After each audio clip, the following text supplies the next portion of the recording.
یا ایھا الذین آمنوا اطیعوا اللہ واطیعوا الرسول وأولی الامر منکم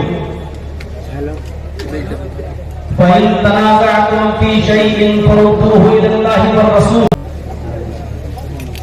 قرآن کریم کی اس آیت پر ذرا غور کیجیے. یا ایھا الذین آمنوا اطیعوا اللہ واطیعوا الرسول.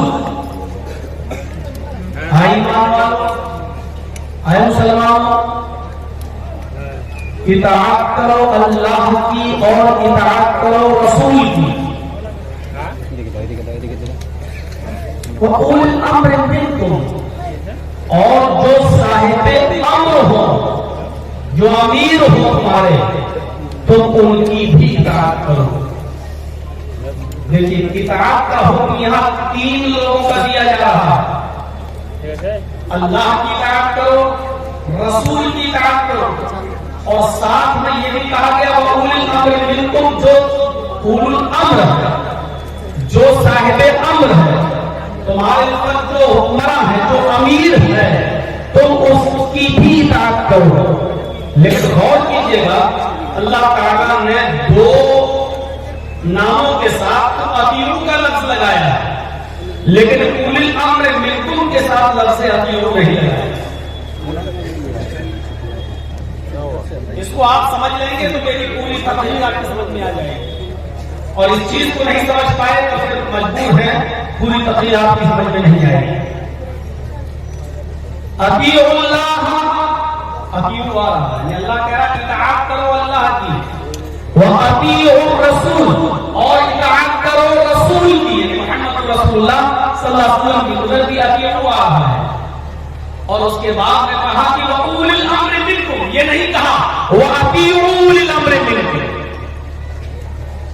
اللہ کے ساتھ اطیعوا، رسول کے ساتھ اطیعوا، لیکن جب تیسری شخصیت کی اطاعت کا حکم دیا ہے تو لفظ اطیعوا نہیں صرف باب عاطفہ سے کام چلایا. اب اس کا مطلب کیا ہوگا سوچیے. اللہ کی اطاعت کرو اور اطاعت کرو رسول کی، وَأُولِي الْأَمْرِ مِنْكُمْ، اور صاحب امر کی، امیر کی. چلیے، اللہ کی اطاعت مستقل ہے، رسول کی اطاعت بھی مستقل ہے.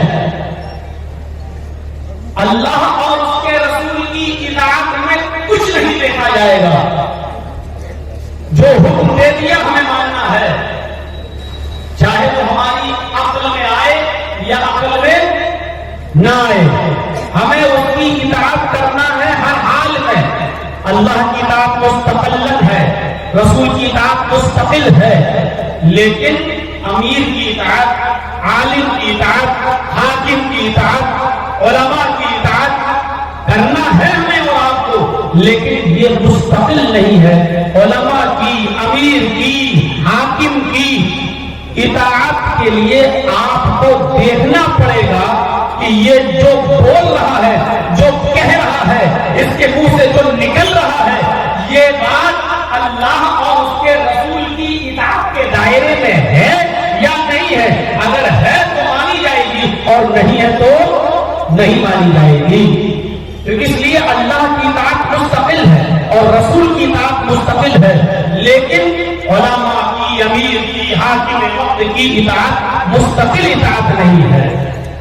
اور اسی لیے اللہ نے آگے فرمایا فَإِن تَنَازَعْتُمْ فِي شَيْءٍ فَرُدُّوهُ إِلَى اللَّهِ وَالرَّسُولِ.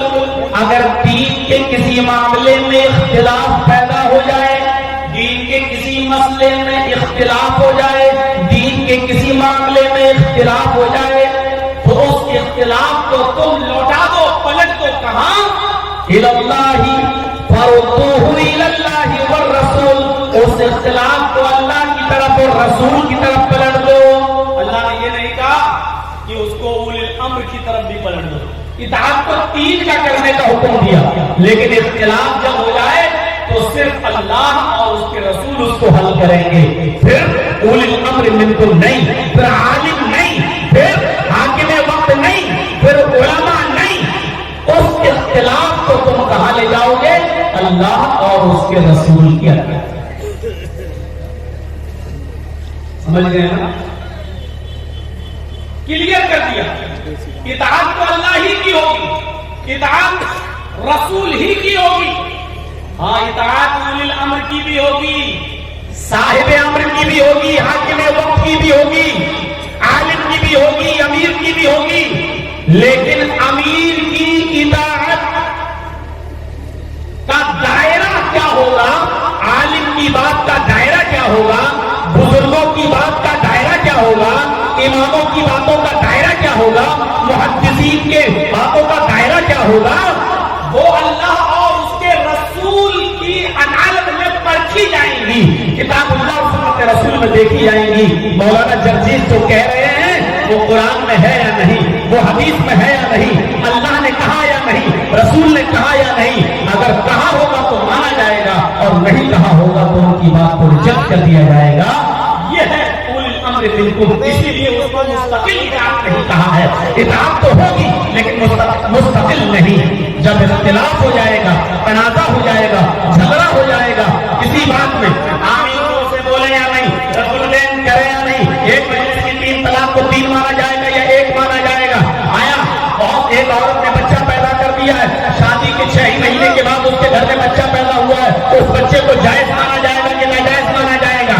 یہ تمام اگر اختلافات اڑتے ہیں, جھگڑا پیدا ہوتا ہے, تو پھر اس کو مولانا جرجیز, مولانا توحید, مولانا اعجاز قاسمی, مولانا فلاں, مولانا فلاں یہاں نہیں حل کرایا جائے گا. پھر اس جھگڑے کو, پھر اس اختلاف کو تمہیں اللہ اور اس کے رسول کی طرف پلٹنا ہے. فردوہ الی اللہ, اس کو اللہ اور اس کے رسول کی طرف لے. جہاں اولی الامر بالکل کام نہیں آئے. اب ایک واقعہ سنانے جا رہا ہوں جو امام بخاری رحمۃ اللہ علیہ نقل کرتے, ذرا غور سے سنیے گا. بخاری شریف کی حدیث میں ایک واقعہ آیا ہے.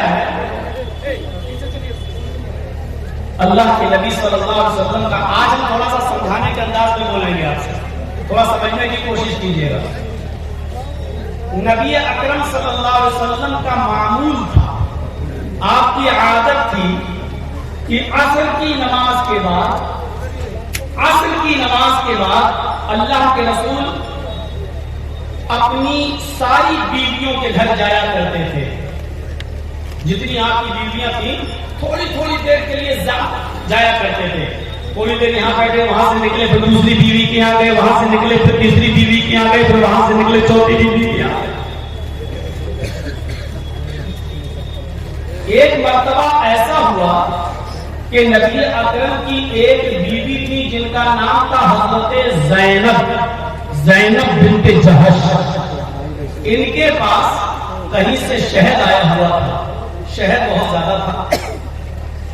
تو حضرت زینب رضی اللہ تعالی عنہ کے گھر, ان کے حجرے میں جب اللہ کے نبی پہنچے تو حضرت زینب نے کہا, اللہ کے رسول تھوڑا تشریف رکھیے, بیٹھ جائیے, میرے پاس شہد ہے, ہم اس شہد کا شربت بنا کر آپ کو پلاتے ہیں.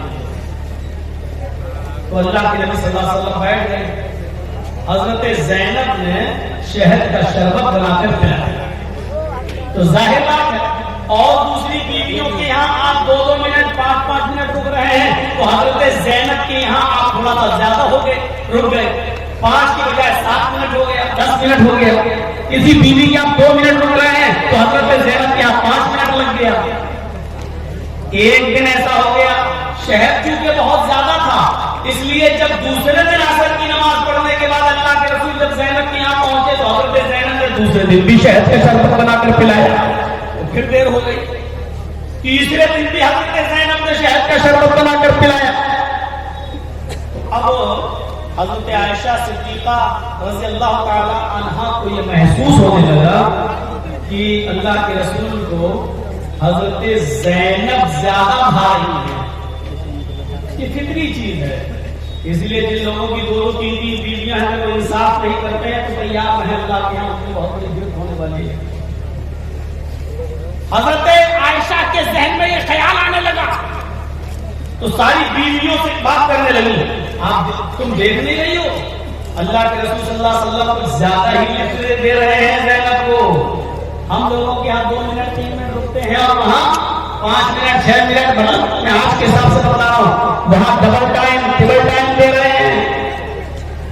تو ساری بیویوں نے صلاح کی کہ ایسا ہے کہ اللہ کے رسول جب وہاں سے نکلیں گے تو جس بیوی کے پاس جائیں گے، جس کے بھی گھر میں جائیں گے، ہر عورت کو، ہر نبی کی بیوی کو ایک ہی جملہ کہنا ہے، آپ کے منہ سے مغافیر کی بدبو آ رہی ہے، آپ کے منہ سے مغافیر کی بو آ رہی ہے۔ مغافیر ایک پھول ہوتا ہے لیکن اس کی درگند بہت بری ہوتی ہے، اس کی خوشبو سونی نہیں جاتی، وہ بدبودار ایک پھول ہوتا ہے، پودا، تو وہ مغافیر اس کو بولتے ہیں۔ تو اس کی صورت خوشبو نہیں ہوتی ہے، وہ بدبودار بدبو نکلتی ہے اس میں سے۔ تو اللہ کے نبی جب زینب کے گھر سے نکلے تو آپ جس بیوی کے یہاں گئے بیٹھے نہیں، آپ کے منہ سے تو مغافیر کی بو آ رہی ہے۔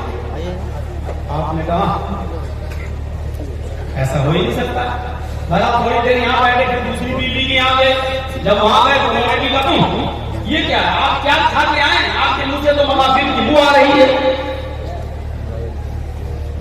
آپ نے کہا فلاں نے بھی کہا، اس نے بھی کہا، تیسری بیوی کے یہاں گئے، اس نے کہا آپ کے منہ سے تو مغافیر کی بو آ رہی ہے۔ تب اللہ کے نبی سمجھ گئے کہ زینب نے مجھے کوئی بدبودار چیز عشق کا شربت بنا کر پلا دیا، اور وہ تو شہد ہے اور شہد سے بدبو آ رہی ہے۔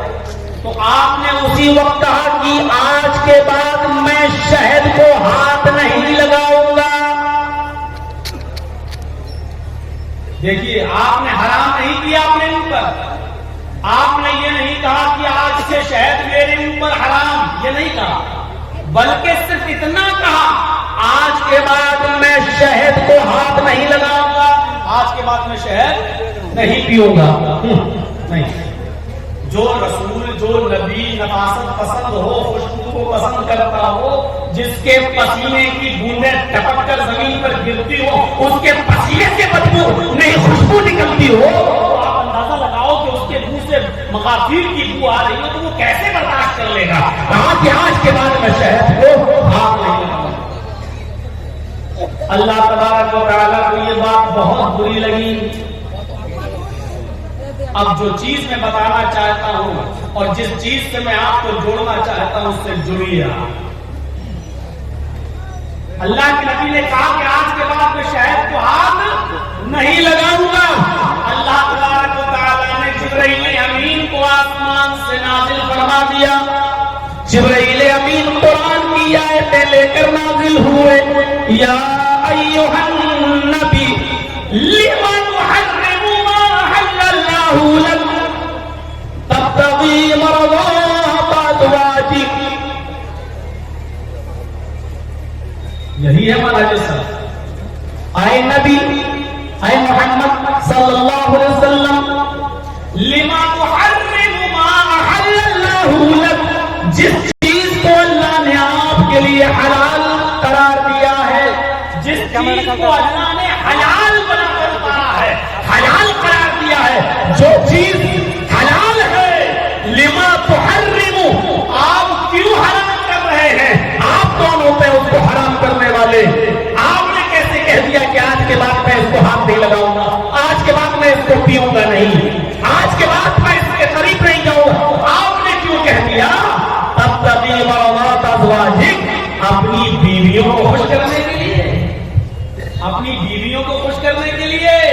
اس جملے پر غور کرو، اپنی بیویوں کو خوش کرنے کے لیے۔ آج جتنا بھی شادیوں میں خرافاتیں ہوتی ہیں، یہ 250-300 کی بارات اور سلامی اور وہ بٹنا اور مہندی اور یہ جو آج کل کاجل اور سرما اور یہ بھات کپڑا لتا، یہ سب عورتوں کے چکر میں ہوتا ہے۔ زیادہ تر گھر کی عورتیں تیار نہیں ہوتی ہیں، میرا ایک ہی بیٹا ہے، بارات میں جائے گا، میرا ایک ہی بیٹا ہے، ایسی شادی میں ایسا لگ رہا ہے جیسے جنازہ جا رہا ہو۔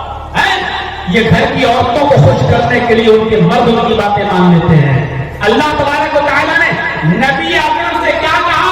لما تحرم ما